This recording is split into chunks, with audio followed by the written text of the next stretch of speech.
नमस्कार, मैं हूँ Raju Shrivastava. India's laughter champion के लिए मुझे यहाँ बुलाया गया है एज ए सरपंच। अभी मेकअप तो हो गया मेरा, है नहीं मालूम पड़ रहा है। हाँ, मेरा होने के बाद भी वैसे ही रहता है।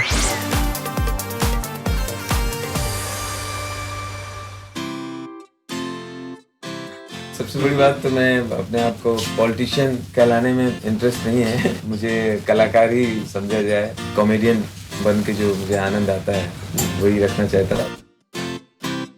महीने में 25 शो तो किए ही है, बैक टू बैक 25। पहले मैं बहुत परेशान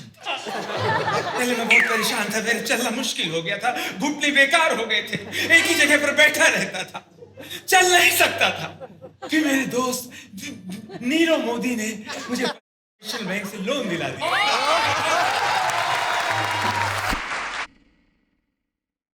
का रहा कि मतलब तो का बताई, हम कानपुर के रहे वाले हैं। वहाँ पे एक नाई रहे, बाल कम काटे, किस्सा कहानी खूब सुनाए, वही हमें याद रहे। फिर हम जब बम्बई आए तो ऐसे चुटकुले में, कॉमेडी में कहीं हमें एक बार ऐसे बोल दिए। एक बार गजोधर जा रहे थे, गजोधर चाचा ये बोले, तो ऐसे नाम हम 2-3 बार लिए अपने जोक्स में। लोगों को बढ़िया लगा। अब सब जहाँ जाएं भैया वहीं हमसे लोग कह रहे हैं। परसों दोस्तों एक अलग ही एक्सपीरियंस हुआ। एक हमारा शो था तो एक ऑडियंस में से कोई खड़ा हुआ और बोला, अरे गजोदर वाला सुनाइए गजोदर। जैसे ही सुनाना शुरू किया वो आदमी बाहर चला गया। फिर बाद में लौट के आया, हमने कहा भाई साहब सुनिए, आपके कहने पे तो मैं सुना रहा था और आप ही बाहर चले गए। नहीं ऐसी बात नहीं है, वो मेरा सुना हुआ है, मैं तो चाह रहा था कि सब लोग सुने। मेरा शो था प्रयागराज में, तभी देखा दूर से एक आदमी, अरे राजू भैया, अरे गुरु पहचाने, अरे पहचाने गुरु। हमने कहा नहीं पहचाना यार। अरे आज से 2 साल पहले यहाँ आए रहे हो। हमने कहा हाँ। आपकी जैकेट चोरी हो गई थी। हमने हाँ पहचाने। तो हमने कहा कि वो तुमने चुराई थी। अरे यार चोर मत बनाओ, वो तो निशानी के तौर पे ले गए हैं, तो विनर बना के रखे। स्ट्रगलिंग डेज, जब भी मैं कभी एंटॉप हिल के पास से गुजरता हूँ तो मुड़ के वो बिल्डिंग जरूर ऐसे देखता हूँ जहाँ लोग भाड़े पे रहते थे। 4 लोग एक ही कमरे में शेयर करके रहते थे, न्यूज़पेपर बिछा के सब बैठ के खाते थे। वो दिन याद आते तो अनायास माटुंगा एंटॉप हिल से जब गुजरते हैं तो गाड़ी धीमी हो जाती है और वो जगह तलाश लेते हैं।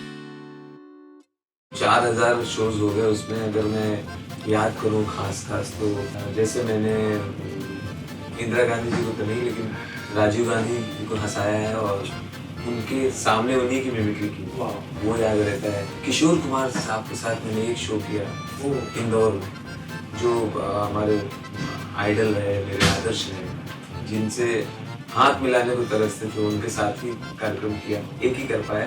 हमेशा मैंने बताया हर इंटरव्यू में कि अमिताभ बच्चन को मैंने फॉलो किया। दीवार और शोले देखने के बाद मैं उनकी मिमिक्री करता था और उनकी नकल करते करते मेरा कैरियर बना। शत्रु यह दृश्य है, विनाश इसका लक्ष्य, इसलिए थोड़ी प्रतीक्षा कर। एक बार कोरोना गया फिर जलसा ही जलसा। तो अमिताभ बच्चन मेरे लिए बहुत कुछ है मेरे कैरियर में। तो वो घड़ी भी कमाल थी जब मैं परफॉर्म कर रहा था, सामने अमिताभ बच्चन बैठे हुए थे और वो इतना हंस रहे थे, इतनी तालियां बजा रहे थे। तो वो भी बहुत बड़ा अवार्ड था मेरे लिए, दादा फाल्के अवार्ड जैसा था। शेखर सुमन जिनको मैं 90s से जानता हूँ, तब थोड़े से एजेड लगते थे, आजकल यंग लगते। Raju is a very natural performer. 2 दिन का छुट्टी दे दीजिए साहब, 1 महीने में आ जाएंगे।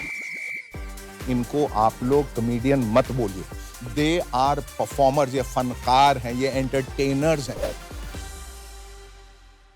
इंडियाज लाफ्टर चैंपियन शो बहुत बड़ा शो है और इसने बहुत सारे हास्य कलाकारों की लाइफ बनाई है, लोगों की जिंदगियां बदली। जितने फीस वो लोग पहले लिया करते थे अपने अपने गाँव में, लाफ्टर चैंपियन में आने के बाद उसमें 0 बढ़ गए।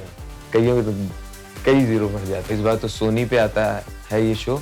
मैं आपसे कहूँगा इस शो को देखिए। आज भी एपिसोड जो हुआ बहुत हिलेरियस हुआ, हर मोमेंट हम हंसते रहे, आप भी हंसते रहिए, मुस्कुराते रहिए। जो हंसे और जिसका घर बसे फिर पूछो कभी हंसे।